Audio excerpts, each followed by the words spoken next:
지난 5월 9일 날 있었죠. 그래서 대통령이 선출된 지, 새로운 대통령 선출된 지 오늘 12일째입니다. 뉴스를 보시면 아마 계속해서 이제 업데이트가 되고 있는데요. 앞으로 향후 5년간 문재인 대통령을 같이 도와서, 국정을 같이 도와갈 그런 참모들을 수석이나 아니면 장관들이나 인선하는, 선출하는 그런 과정 가운데 있습니다. 어제도 몇 분을 발표하셨던 것으로 제가 알고 있습니다. 교수나 정치인, 공무원 출신, 아니면 군인, 아니면 사회운동하셨던 분들, 다양한 경험을 가진 사람들이 지명이 돼서, 발탁이 되어서 이 정부에서 같이 국민들을 섬겨 나가게 되었습니다. 아마 문재인 대통령을 알거나 그분을 아는 사람을 알거나 어쨌든 뭔가 좀 연이 닿기만 한다면 아마 많은 사람들이 속으로 나도 불러줘라, 참 좋겠다, 나에게 한직을 맡기신다면 내가 참 잘할 수 있을 텐데 라는 생각을 하는 분들이 생각보다 아마 많이 있을 것 같습니다. 예수님 제자들도 그런 생각을 했더래요. 오늘 24절 보니까 주님의 제자들이 길을 가다가 그때 그들 사이에 누가 더 크냐 하는 다툼이 났어요. 내가 예수님의 최측근이야, 내가 예수님의 마음을 제일 잘 알아. 무슨 소리야? 주님은 나를 제일 신뢰하셔. 그 제자들이 거기서 서로 자기가 주님과 더 가깝다고, 주님 나라에서 자기들이 훨씬 더 좋은 자리를 맡을 것이라고 다투기 시작을 했습니다. 주님께서 그 사실을 아시고 말씀하셨죠. 25절 말씀은요, 이방인들의 임금은 그들을 주관하며 그 집권자들은 은인이라 칭함을 받으나, 중요한 얘기요, 너희는 그렇지 않을지. 너희는 그러면 안 된다 말씀하셨습니다. 너희 중에 큰 자는 젊은 자와 같고 다스리는 자는 섬기는 자와 같을지니라. 큰 자는 나의 어린 사람처럼 겸손을 지고, 다스리는 사람은 섬기는 사람처럼 되어야 한다라고 주님께서 말씀을 하셨습니다. 주목하셔야 될 건요, 주님께서 이방인하고 너희를 구분하셨다는 사실입니다. 여기서 말한 이방인은 혈통적으로 유대인이 아닌 비유대인들을 다 가르치지만, 넓게 해석을 하자면 하나님의 말씀을 모르는 사람, 하나님을 믿지 않는 사람들을 다 가리킨다고 보는 것이 맞습니다. 하나님 안 믿는 사람들은 권력을 잡으면 백성들을 다스리려고 합니다. 높은 데서 다스리고 은혜 베풀려고 하고, 그래서 좋은 명성을 듣기를 원합니다. 새로 선출되는 우리 대통령도 5년 뒤에 국민들로부터 참 좋은 대통령이었다는 그런 평가를 받기를 우리도 원합니다. 그런데 성경이 말하는 리더십의 기준은 다르다는 얘기입니다. 그 이방 사람들의 기준, 잘 다스리고 그리고 영광스러운 이름을 얻는 것, 이것이 그들의 통치가 추구하는 결과 가운데 하나인데, 주님 다른 얘기 하시고요, 너희는 그렇지 않아야 한다. 하나님을 믿는 하나님의 백성들은, 주님의 제자들은 그래서는 안 된다고 말씀을 하셨습니다. 제자들 가운데 누가 더 크냐 적냐, 요 문제는 우리가 여러 번 살펴봤었죠. 그래서 여러분들 많이 기억을 하실 겁니다. 주님께서 너희라고 부르셨던 당시의 주님의 제자들, 오늘날 예수님을 믿는 저나 여러분, 우리 성도들의 정체성이 무엇인지를 여러분 기억하셔야 됩니다. 여러 번 이 본문을 다루고 읽어봤는데 여전히 내가 누군지를 모르고 있다면 여러분, 주님의 의도를 놓치는 겁니다. 주님 뭐라고 하시면, 나는 너희들 가운데 섬기는 자로 있다 말씀하셨습니다. 빌립보서 2장도 말씀하고 있죠. 주님께서는 본질상 하나님과 같은 본체신데, 근본 하나님과 본체시나 하나님과 동등됨을 스스로 포기하시고 낮아지셨다고, 사람의 몸을 입고 이 땅에 오셨고 죽기까지 복종하셨다고, 그렇게 성경은 예수님을 소개합니다. 주님께서 의도적으로 자기 자신을 낮추신 겁니다. 주님이 주와 선생에서 높임들을 받을 수 있고, 그리고 하나님으로서 사람들에게 영광과 칭송을 받기에 합당하시지만 의도적으로 주님께서 내려오셨다니까. 섬기는 자리로 내가 너를 섬기러 왔다고 주님께서 말씀하셨습니다. 주님의 섬기는 태도는요, 마태복음 10장에 나타나죠. 나는 마음이 온유하고 겸손합니다. 온유함과 겸손함으로 사람들을 섬기셨습니다. 굉장히 어려운 이야기입니다. 온유함이라는 건요, 성질 급한 저로서 되게 힘듭니다. 네. 겸손함이란요, 뭔가 우리가 좀 잘났어요. 외모도 좀 되고, 공부도 좀 하고, 언어도 되고, 그래서 우리 좀 서로 뭐 이 정도로 자부심 갖고 살아가잖아요. 그러기 때문에 우리는 낮아지기 힘들다는 얘기입니다. 근데 주님께서 조건 따져보면 누구보다도 높임 들리는 듯이 합하신 주님께서 낮아지셨습니다. 겸손함으로 대하셨습니다. 그래, 신자의 삶은 그겁니다. 우리의 삶은, 우리 정체성은 예수님 따라가는 삶, 다 아는 거죠. 그게 예수님 제자 아닙니까? 그러니까 예수님처럼 온유함 연습하는 삶, 겸손해진 연습하는 삶, 섬기는 삶, 연습하는 것. 그게 우리의 삶의 태도가 되어야 됩니다. 우리가 어떤 사람인지 기억하세요. 예수 따라가는 사람. 두 번째 주님께서 뭐라고 하십니까? 너희는 나의 모든 시험 중에 항상 나와 함께한 자들이라고 말씀하시죠. 시험이라는 이 단어가 누가복음에서는요, 지금 요 본문 22장에 나온 그 시험이라는 단어가 누가복음에서는 어떤 때는 유혹을 나타낼 때도 쓰이고요, 어떤 때는 시험을 나타낼 때도 쓰입니다. 예수님께서 유혹당하신 건 언제예요? 사역 시작하실 때 사탄에게 유혹당하셨죠. 사탄이 3가지 시험을 했습니다. 기억나시죠? 왜 했습니까? 사탄이 예수님이 능력이 있는지 없는지 시험해보려고 시험한 겁니까? 아니요. 사탄은 예수님이 하나님의 아들이신 것과 지금 이 땅에 오셔서 하나님의 일들을 이루어 나가신 것을 알고 있었습니다. 그래서 예수님을 넘어뜨리는 겁니다. 유혹하는 겁니다. 그 사에 감당하지 못하도록 하나님 주신 능력 가지고 생명의 말씀 나눠주고 말고 먹고 사는 문제 급급하도록 돌로 떡을 만들어 가셨고 했고, 높은 데서 뛰어내려서 하나님 시험하라고 했고, 하나님 말씀을 교묘하게 버무려가지고 사탄에게 절하라고, 하나님께 용돌지 말라고 그렇게 유혹을 했던 것 아닙니까? 주님 그 모든 유혹을 다 이겨내셨습니다. 주님의 사역 가운데 시험과 어려움이 있었습니다. 박해가 있었죠. 배척이 있었습니다.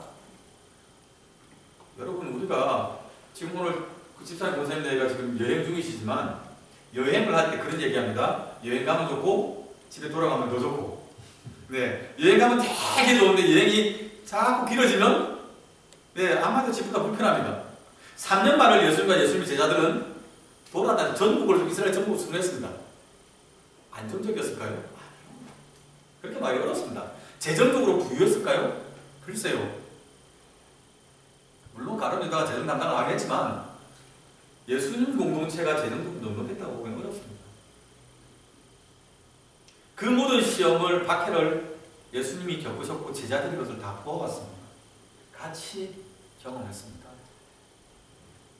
마태복음 14장에서 그 오병이어 할 때 사람들이 많이 찾아오니까 먹을 시간도 없이 계속 말씀 가르치고 섬겼더라고 기록하고 있죠. 제자들의 삶과 예수님의 삶이 그랬습니다. 함께 그 모든 시험과 어려움들을 경험을 했어요. 그들은 쉽게 말하면 예수님과 함께한 산전수전 다 겪은 동지라는 얘기입니다.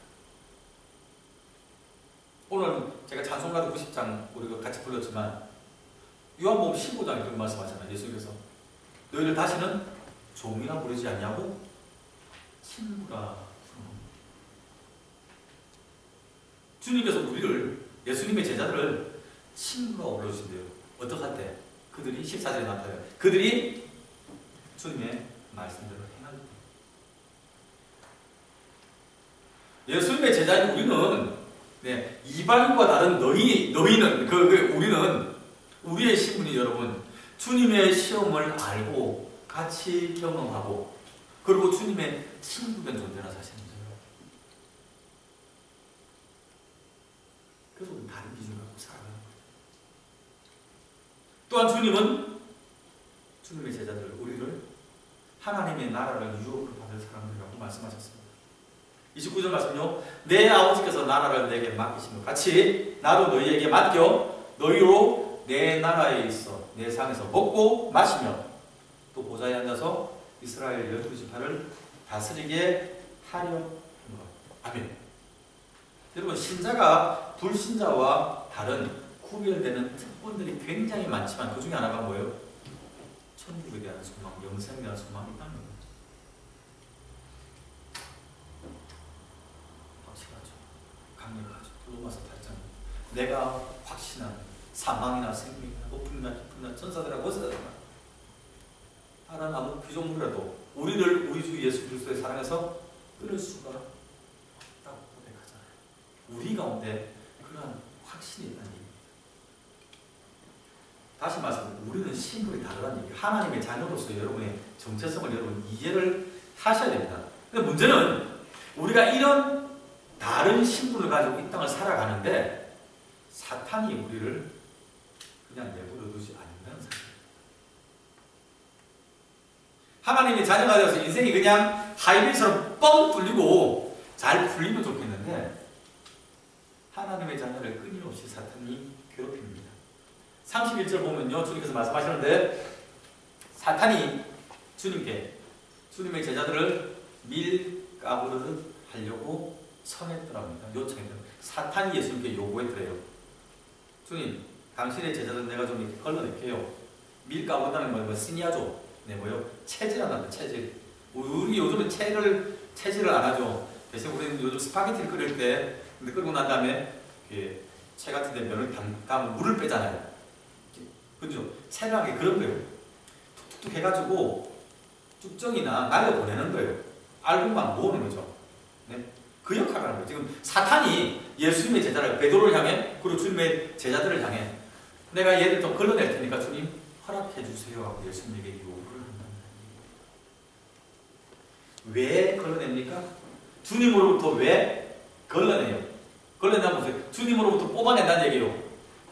주님과 우리가 잇대어 있으면 같이 붙어 있으면 우리가 영생을 누리고 우리가 열매를 맺고 살아가는데 예수님으로부터 끊어낸다는 얘기입니다. 왜요? 우리 건강이 되는 분식거든.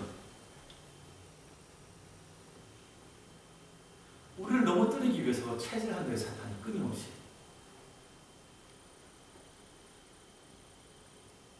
하나님의 자녀인 우리를 떼내기 위해서 사탄이 우리를 골라냅니다. 예수님부터. 다양한 형태로 우리를 흔들어 제낍니다. 육신의 질병이 오죠. 캐나다 와서 우리가 느끼는 가운데 하나죠. 정말 사람들 운동 열심히 합니다. 비가 오나 눈이 오나 막 뛰어다닙니다. 네. 개 끌고 뛰어다니고 애 유모차 끌고 뛰어다니고 네. 좋죠. 건강관리 해야 됩니다. 매일 운동하고 우리가 비타민 먹고 우리가 건강관리 하는데 불행이고 재난이고 어떤 사고가 우리의 의지와 상관없이 그냥 다가옵니다. 질병이나 재난이 갑자기 생겨버리면 아무리 건강한 사람도 손쓸 겨를이 없이 그냥 삶을 마감할 때가 있고요. 아니면 정상적인 삶을 하지 못하는 무기력한 상황, 절망적인 상황 가운데 처할 때도 있습니다. 육신이 약해지니까요. 어떤 사람들은 신앙도 약해진 것을 보여봅니다. 모든 질병이 사탄의 시험이라고 말씀드리는 게 아닙니다. 그러나 사탄이 우리를 체질하는 방법 가운데 하나가 우리의 육신을 공격하는 게 있다는 얘기입니다. 건강관리 하긴 해야 됩니다. 사탄이 우리 육신만 흔듭니까? 우리의 영혼도 흔들립니다. 어떻게 하면 예수님부터 우리가 떨어지게 할 수 있을까 사탄을 고민하니까 우리의 영을 날마다 흔듭니다. 신자가 로마서는 하나님의 성령의 지배를 받으면 영이 건강합니다. 시선이 하나님께 집중돼요. 고정돼요. 하나님만 바라봅니다. 모든 것을 결정할 때 그 기준이 하나님을 의식합니다. 아, 이것이 하나님 뜻은 맞는가? 나의 이 행동이 하나님 앞에서 올바른가 고민합니다. 그런데 사탄이 그 사이에 끼어듭니다. 우리의 초점이 흐려집니다. 하나님을 보지 않죠. 하나님 뜻을 생각 안 합니다. 하나님을 거스르게 됩니다. 에덴 동산에서 아담과 하와가 하나님의 형상을 따라 지음받았잖아요. 그런데 사탄이 와서 하나님과 같이 될 수 있다는 유혹을 하니까 흔들렸습니다. 하나님의 말씀, 내가 먹으면 정령 죽으리라 하셨던 말씀 무시합니다. 죽기는 못 죽어. 너 하나님과 같아져 하는 사탄의 말을 더 귀 기울입니다. 사울왕도 그랬잖아요. 하나님 뜻 생각하고 겸손하게 있다가 왕도고 나니까 변했잖아요. 사울만 그랬습니까? 심지어 하나님께 충성했던 엘리야도 그랬잖아요. 갈멜산에서 바알 선지자, 아세라 선지자와 대결하고 하나님의 뜻을 선포했던 그 위대한 불의 종 엘리야도 내일 너 죽었어 말하는 이세벨 이야기 듣고 그의 눈이 이세벨로 옮겨졌잖아요. 그의 귀가 하나님의 음성에 반응하는 것이 아니라 이세벨의 그 협박에 반응하고 말았잖아요. 그러니까 로뎀나무 아래로 가서 하나님 나 그냥 죽을래요 하고 삶을 자포자기하는 상황이 되지 않았습니다. 성경 보면요, 사탄으로 안 나타난대요. 광명의 천사, 빛의 천사로 옳은 사람으로 가장에서 우리를 넘어준다고 이야기를 합니다. 약한 우리의 영적인 예약함을 끊임없이 공격해서 흔들어 넘어뜨리고 합니다. 육신과 영혼과 그리고 우리의 환경도 사탄이 건축합니다. 여러 가지 많은 은혜를 받고 영적인 체험했던 사람들 하나님께 귀하게 헌신하고 쓰임 받잖아요. 근데 이런 분들이 시간이 지나가면서 환경이 달라지니까 믿음에서 떠나가는 일이 종종 생깁니다. 베드로 같은 경우 마태복음 16장에서 베드로가 주는 그리스도시요 살아계신 하나님의 아들입니다. 주님 깜짝 놀라게 할 만큼 멋진 신앙고백이 나옵니다. 그 다음에 주님 죽으시면 안 돼요. 다리 붙잡았잖아요. 주님 막았잖아요. 하나님의 뜻보다 인정에 휘둘리는 사람으로 변한 것들이 있습니다.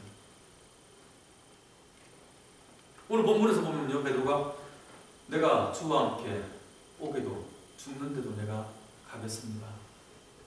다른 성경 본문을 보면요, 다른 모든 사람들이 주를 버릴지라도 나는 주를 버리지 않고 같이 죽겠습니다라고 이야기했죠. 주님께서 붙잡혔을 때 베드로가 그 환경의 주변의 분위기에 압도됐습니다. 대제사장과 관원들이 내뱉는 심한 말들, 포악한 말들, 폭력 행위들, 정죄들 이어주었습니다. 여종 앞에서 주님 모른다고 부르잖아요. 나 전혀 몰라. 내가 예수를 알면 나는 사람도 아니다. 주를 저주하는 단계까지 내려갔잖아요. 두려움이 그를 사로잡는 신앙생활이 어떻게 있어요? 우리의 환경이 경제적인 어려움 아니면 다른 상황의 어려움들이 우리를 강하게 몰아붙이면 그때 더 많이 기도하는 참 좋겠는데 그렇게 하지 못하고 멀어질 때가 있습니다. 그러니까 제가 말씀드려요. 우리의 삶 가운데 어려움이 올 때, 환난과 시험과 역경이 올 때 되게 힘듭니다. 고통스럽다. 그러나 그것에 놀랄 필요가 없다는 얘기입니다. 두려워하거나 낙심 좀 덜 하셔도 됩니다. 성경적으로 안 해야 되는데 우리가 안 할 수도 없으니 걱정하잖아요. 조금 덜 하셔도 되고. 왜요? 주님께서 기도해 주시는 거예요. 사탄이 청구했지만 내가 너를 위하여 기도하는 주님 말씀하시잖아요. 신장한 특권과 이거 또 다른 특권 이건 아닙니다. 주님께서 우리를 위해 기도하신대요. 빌립보서에 보면요, 디모데전서에 보면요, 하나님과 우리 사이에 예수님께서 중보자 되셔서 우리를 화목하게 하신다는 표현을 하고 있죠. 주님이 우리 편에 서서 하나님께 기도해 주시는 거예요. 하나님, 오늘 소목사가 좀 약간 좀 어리버리해졌는데 주님 연약해서 그래요. 용서해 주세요. 하나님, 힘 주세요. 성령이 말하시는 단식 가운데 우리를 위해 친히 강구하신다고 성경이 말씀하시잖아요. 주님이 우리를 위하여 우리의 중보자 되셔서 우리를 위해서 기도해 주십니다. 하나님과 우리 사이에 죄의 담을 허물어 주시고 화목하게 해 주십니다. 기도만 하시는 게 아니고 실제로 찾아오신다니까요. 제자들이 풍랑이는 바다에서 고통 당하고 있을 때 밤 자경에 새벽 시간에 주님께서 그들이 고난 겪으신 것을 아시고 물 위로 걸어가셨더라. 주님께서 배에 오르시니 바람이 멈춘지라. 아멘. 문제를 해결해 주신다는 거예요. 직접 오셔서. 베드로가 주님 바라보고 주님 저도 물에서 걷기를 원합니다 하고 뛰어들었다가 풍랑을 보고 두려워하여 물에 빠졌을 때 주님께서 하는 게 그렇지 뭐 그러셨습니까? 이런 신앙 없는 것 책망하셨습니까? 아니요. 주님 참아주셨죠. 물론 어찌하여 의심하였냐 말씀하셨지만 건져내 주신다니까. 주님께서 우리의 환난과 고난을 그냥 무시하지 않으신다는 사실 기억하십시오. 기도하시고 찾아와 돕는 은혜를 주십니다. 저 시편 68편 말씀 참 좋아하는데요. 날마다 우리 짐을 지시는 우리의 구원이신 하나님을 찬송하죠. 감사하지 않습니까? 하나님이 날마다 우리의 짐을 대신 져주시네. 우리에게 구원을 허락하시는 사랑 많으신 긍휼 풍성하신 하나님이시랍니다. 환난 가운데 여러분 고통 가운데 계십니까? 빨리 회복되길 바랍니다. 여러분 기억하세요. 저나 여러분이 혼자가 아니라는 사실입니다. 그 고난의 현장에 주님이 함께하고 계십니다. 무엇보다 우리가 고난과 어려움을 겪고 혹은 사탄의 체질 때문에 우리가 뽑혀나가서 실패하고 떨어지고 낙망하고 그렇게 있는다 할지라도 우리가 영원히 멸망하지 않는 소망이 있음을 기억하십시오. 하나님께서 주님께서 회복시켜 주시네요. 사람들은 실패하면 낙인 찍습니다. 제 실패자, 제 전과자, 제 낙오자. 그 다음에는 뭘 하려고 해도 그 다음에는 신뢰 안 합니다. 믿어주지 않아요. 전혀 후원하지 않습니다. 주님은 그렇지 않으세요. 주님은 이 말씀을 하실 때 베드로가 영혼을 주님이 알고 계셨어요. 그죠? 베드로가 세 번 부인할 줄 주님이 알고 계셨습니다. 그 말을 듣고도 실제로 베드로는 나중에 보면 넘어졌잖아요. 우리가 웬만하면 원인을 들으면 조심하잖아요. 운전하다가 과속 구간입니다 하고 내비게이션 이야기하면 속도 줄이는 그 정도 센스가 있잖아요. 그죠? 주님께서 네가 3번 나를 부인할 거라 말씀하셨으면 부인하면 안 되라고 자기도 말했는데 그럼에도 불구하고 베드로 그 현장에 도달하니 다시 부인했습니다. 사탄의 체질이 그만큼 강하다는 얘기입니다. 우리를 넘어뜨리기 위한 사탄의 유혹이 그만큼 셉니다. 다른 말로 하면 우리가 그만큼 연약한 존재라는 얘기입니다. 목사가 연약합니다. 성도가 연약합니다. 예수 30년, 50년을 믿어도 우리 연약합니다. 우리 몸을 자랑할 게 아무것도 없다는 얘기입니다.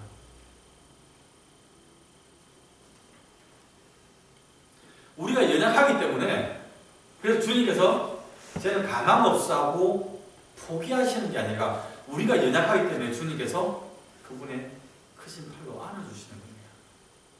두려워하지 말라. 내가 너와 함께합니다. 놀라지 말라. 나는 내 하나님이다. 내가 너를 굳세게 하리라. 내가 참으로 너를 도와준다. 내가 참으로 나의 의로운 오른손으로 너를 끌리라. 우리가 연약할 그때, 우리가 환난과 어려움을 겪을 그때 주님께서 주님의 강함으로 우리를 덧입혀 주신답니다. 회복시켜 주신다는 얘기예요. 오늘 본문에서 그 얘기하잖아요. 예수님을 배반할 베드로를 향해 예수님이 뭐라고 하십니까? 너는 돌이킨 후에 내 형제를 굳게 하라 말씀하셨죠. 배신자한테 지금 주님께서 형제를 굳게 하는, 든든히 세우는 때로 새로운 사명을, 미션을 맡기시는 겁니다. 주님께서 우리에게 끊임없이 새로운 사명을 맡기실 겁니다. 여러분이 그 사명을 성취하면 칭찬하시고 또 다른 사명을 맡기실 거고요. 여러분 그 사명을 실패하면 격려하시고 위로하시고 회복시키신 다음에 다시금 사명을 맡기실 겁니다. 형제를 굳게 하는 게 어떤 의미인지 여러분 생각해 보셔야 돼요. 요한복음 20장에 부활하신 주님께서 갈릴리에 있는 베드로를 찾아가셔서 물으셨지요. 요한의 아들 시몬아, 네가 나를 이 사람들보다 사랑하느냐? 그 질문 받았을 때 베드로는 오늘 본문 생각났을 거예요. 내가 주와 함께 죽을지언정 내가 주를 위해서 하겠습니다. 베드로가 주님 그렇습니다. 내가 주님 사랑합니다. 지금 내가 주님 사랑하는 줄 주님께서 아시는 거예요. 지금 다른 말씀 안 하셨어요? 내 양 먹으라. 내 양 치라. 실패한 베드로에게 다른 형제들을 든든히 세우는 믿음의 지도자로 그들을 세워나가는 사명을 맡기셨습니다. 어떻게 세워나갈까요, 여러분? 여러분은 어떻게 형제들을 세워나가실 겁니까? 그게 오늘 결국은 본문에 제일 앞자리로 들어가는 거예요. 높아지느냐, 낮아지느냐 문제. 겸손함으로, 온유함으로, 낮아짐으로, 섬김으로 세워나가야 됩니다. 이방인은 이러이러하나 너희는 그렇지 아니하나. 주님께서 우리를 향하신 기대가 한 가지입니다. 너희는 그렇게 살면 안 됩니까?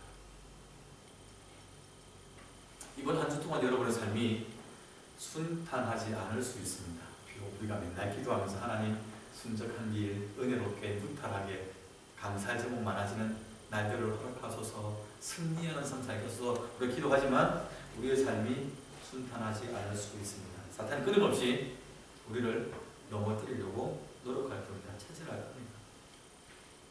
믿음의 눈에 서가는 연습하시는 겁니다. 그래서 내 힘으로 할 수 있다 큰 소리 치는 것도 없습니다. 그래서 안 됩니다. 우리 지난주 한나기도 우리 살펴본 것처럼 응답받고 난 다음에도 겸손하게 지었다 했잖아요. 우리를 위해 기도하시는 하나님, 주님이 강하시니 그분을 신뢰하는 겁니다. 우리의 강함이 아니라 그분이 강하시니 우리가 그분을 신뢰하며 또한 우리를 굳건하게 하신 성령님의 능력을 의지하며 도우심을 구하며 우리가 살아가는 겁니다. 하나님 앞에서 큰 사람 되는 거예요. 우리가 사람 앞에서 큰 사람 되는 것입니다.